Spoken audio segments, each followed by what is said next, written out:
Hi guys, it's Dimitri again, and today I'm going to talk about particle in the box and just some more stuff you should know about this system.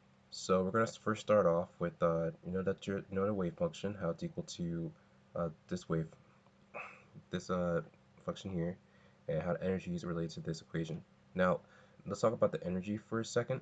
So because the lowest energy n is equal can only be 1. It can't be 0. That means the lowest, I'll just repeat myself, this n value can be only n equals 1, and that means that the lowest energy it can achieve, which would be like E of, the lowest energy would be the ground state, so E of ground would equal to E1, which if you just plug in 1 to the original equation, is just 1 squared, so you'll just get back n squared h bar squared over 2m L squared, and that's greater than 0. So the lowest possible energy that the particle in the box could, like a particle could achieve in a box is this here, and can't go to 0. So then we have I just want to show here the energy gap equation that so basically if you were to compare two energy levels, you would find that from deriving it from lecture that each energy level is related to this equation.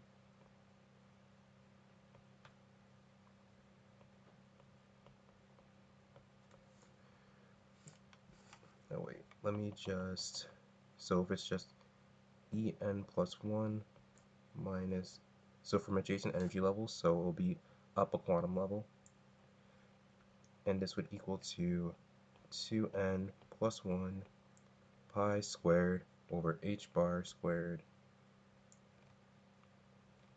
for 2m squared.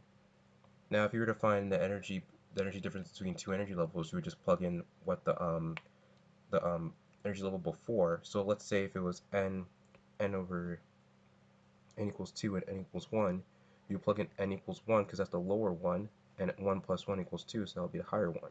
So you just plug in 1 to this equation and you'll find what the energy level is. Alright, so if you were to find the limit,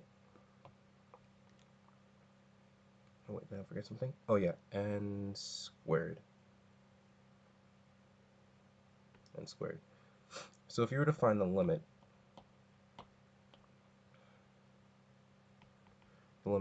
as you go to higher energy levels, you would find that this is equal to 0, which would mean that the gap between each energy level will be decreasing.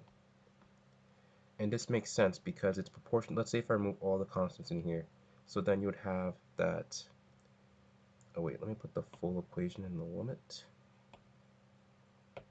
So this would be 2n plus 1 over n squared. So we know that from basic algebra that n squared, like n squared goes much has a higher value at higher value, like it has a higher value at higher values. So let's say if you have n 100 squared, and then you compare it to, you plug in 100 plus so 100 squared is greater than, so an example, 100 squared is much greater than 200 plus 1. So as you go into infinity, this will go towards 0. If you were to graph this, this would go towards 0. That means that as you increase the energy level, the gap becomes closer together, and so if you go to higher energy levels, the energy difference would be closer to each other, and that's what I'm trying to explain by here. So if like I said before, if you go to higher energy levels, the gap will go towards 0, so it'll be closer together as you go to like n to 100 or anything like that. Okay, let's see what else I should do. Okay, let's go over the graph. So let's say if you were to graph a wave function, right, and a probability wave function, I just drew it here just for convenience. So right here, this is called, at a maximum, this is called the antinode, which I have right here. I don't know why I spelled it incorrectly. So it's an antinode, and it's just at a maximum or minima on a wave function, and at a probability wave function, it's only at a maximum, because when you square that minimum, it will always be over the x-axis and not be under it. And I'll show, and it'll be much more clear in the bottom. So so at n equals 1, you would have you would only have one antinode and no nodes, and I'll explain what nodes are further down. So if you have, so we're at n equals 2 now. So at n equals 2, you'll have a node, and a node is just when the wave function is equal to 0, or a probability wave function equal to 0. Let me put that here.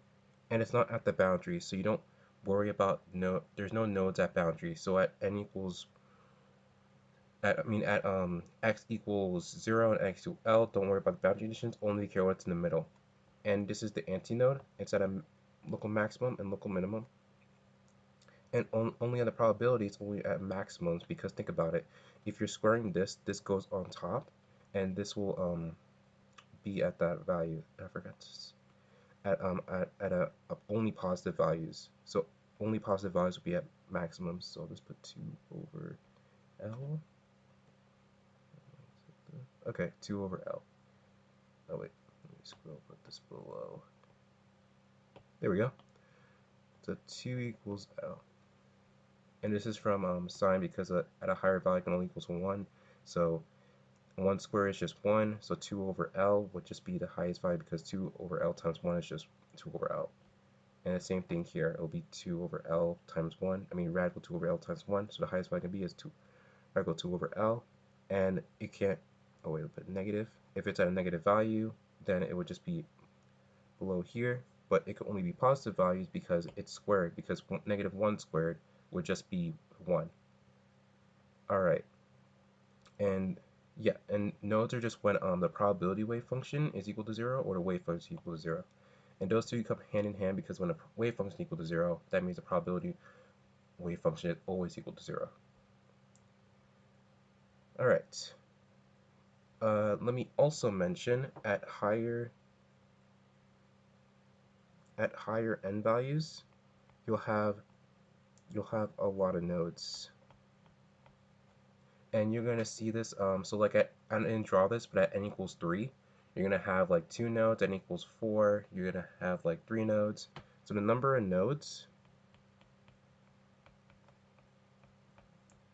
is equal to n minus, I believe, yeah, n minus 1. So if you're trying to find the number of nodes and draw, you would always so plug it into this equation to check how many nodes you have, and it shows you how much you go to the x-axis. This will help you like draw a wave function if you need to, or just if you have a general question about how many nodes this wave function have. I'll also include a script too. I think it was in your documents to just test out different n values, like a MATLAB script. And if you guys don't know how to use MATLAB, all you have to do is, I'm gonna make it so you can just input something, and then you can just get an answer from that, so you don't have to really do any manipulation of coding or anything. Alright, let's see. Yep, and also on the number of antinodes is just equal to the number of nodes. I don't think you really have to know that, but I mean, number of antinodes equals to the quantum number n. If I didn't mention, if I said that mistakenly, n is a node, it's not. It's quantum number.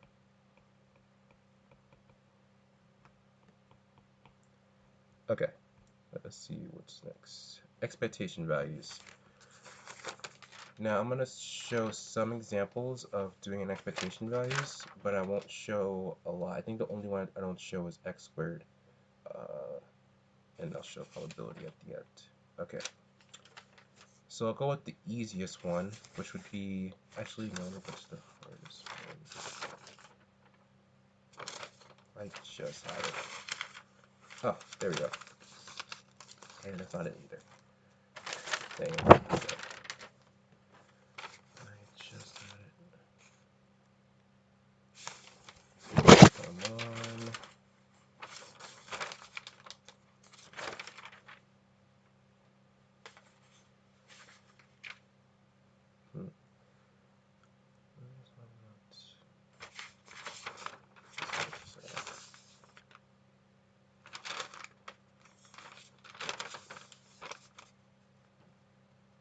Alright, here we go.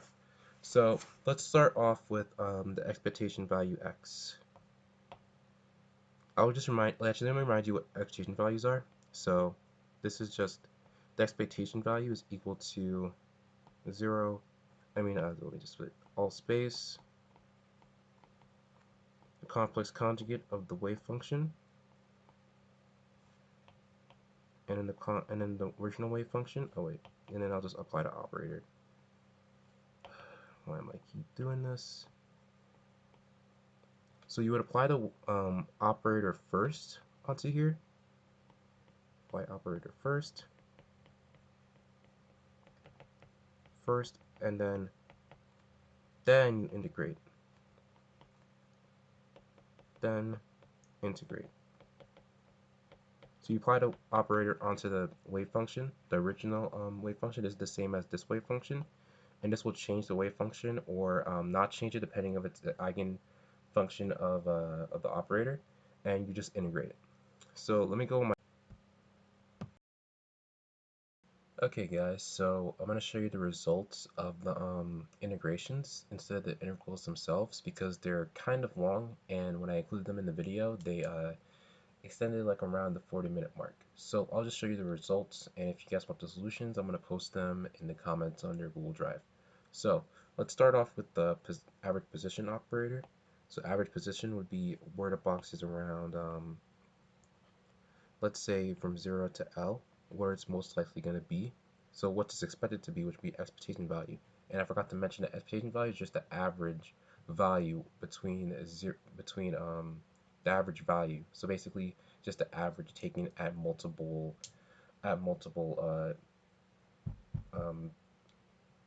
multiple x multiple parts in the system. That's it.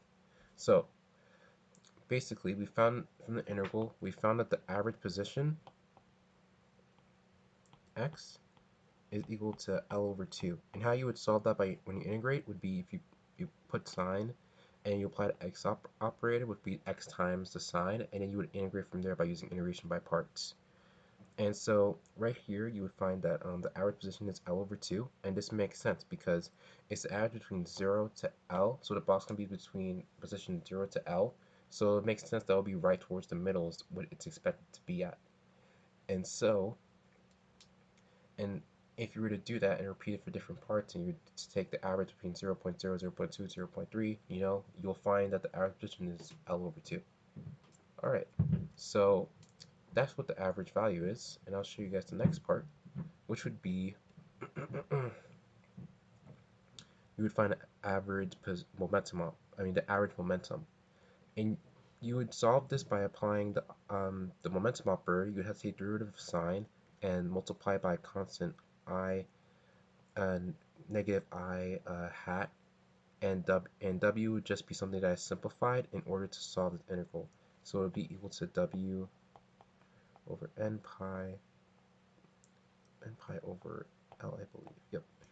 And so from doing that, you do U substitution, and you would find that you just apply U substitution, and you'll find when you do the bounds of plugging in, it will be equal to 0.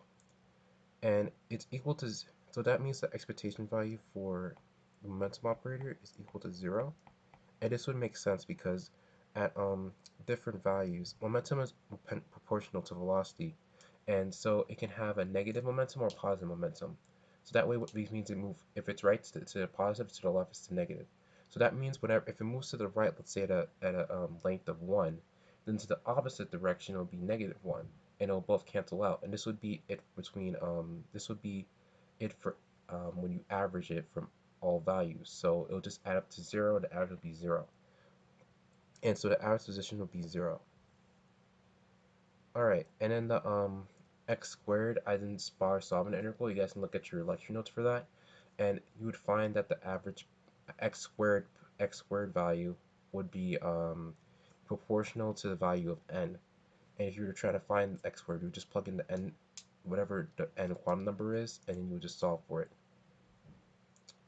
All right, and I'll just talk about the momentum operator.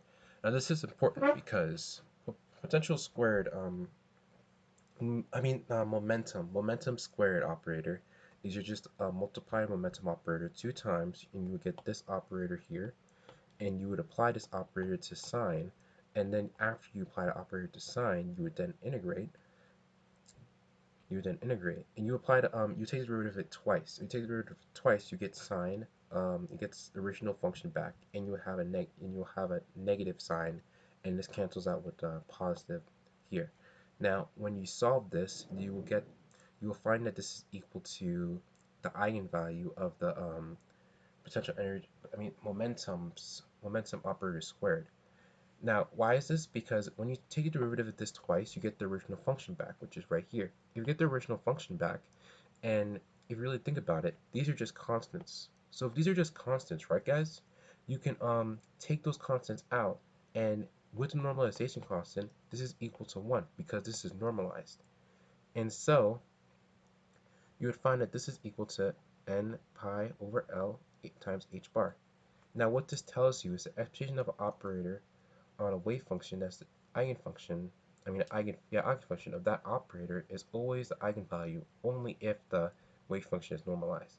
So if you were trying to, if you know for a fact that the eigenfunction is an operator, if the wave function is an eigenfunction of that operator, you can just do a simple operation on that, find this, and you can just solve it just by making this just get this equal to a. Now what this means quantum mechanically is that at every part of the wave function, this is the eigenvalue is always that. The expectation value is always that eigenvalue. And that means in the future you're going to learn about uncertainty principle, but this means it has zero uncertainty because when you add it from equal parts, so like a, so it's like at one part's a, one part's a, one part is a, and when you take the average of it, it's just equal to a, and the uncertainty would just be 0 because of that. You're gonna find about Heisenberg uncertainty, and you're gonna find out why this is true.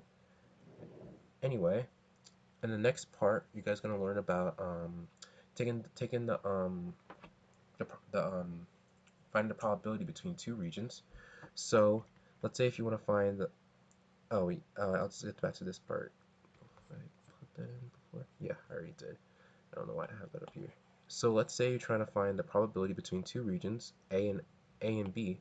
So basically, you plug in A, and then you plug in you would solve this integral, and then you would find when you solve this integral, you just find this area, which is the probability of that particle being in that specific region, and then if you want to solve this algebraically, solve algebraically, you can just plug in what B is, what the upper bound is, and A, which is the lower bound, and you can solve for the probability of it being in that specific region. Now, this is I guess this is an okay way of finding out what the probability is, but I would suggest just integrate because it's just practice, and in some other systems you may just have to integrate because doing it algebraically or finding a derivative, not a derivative, a derivation of solving it algebraically will probably be so long that it would be probably cumbersome and kind of time consuming. So what I suggest with you guys would be just solving this with integrals and just checking if it's right. Anyway guys, that's the video. If you guys want me to go in depth about the expectation values and just solving them from scratch, just post it in the comments and I'll be able to help you guys out. Anyway, I'll see you guys later. Bye.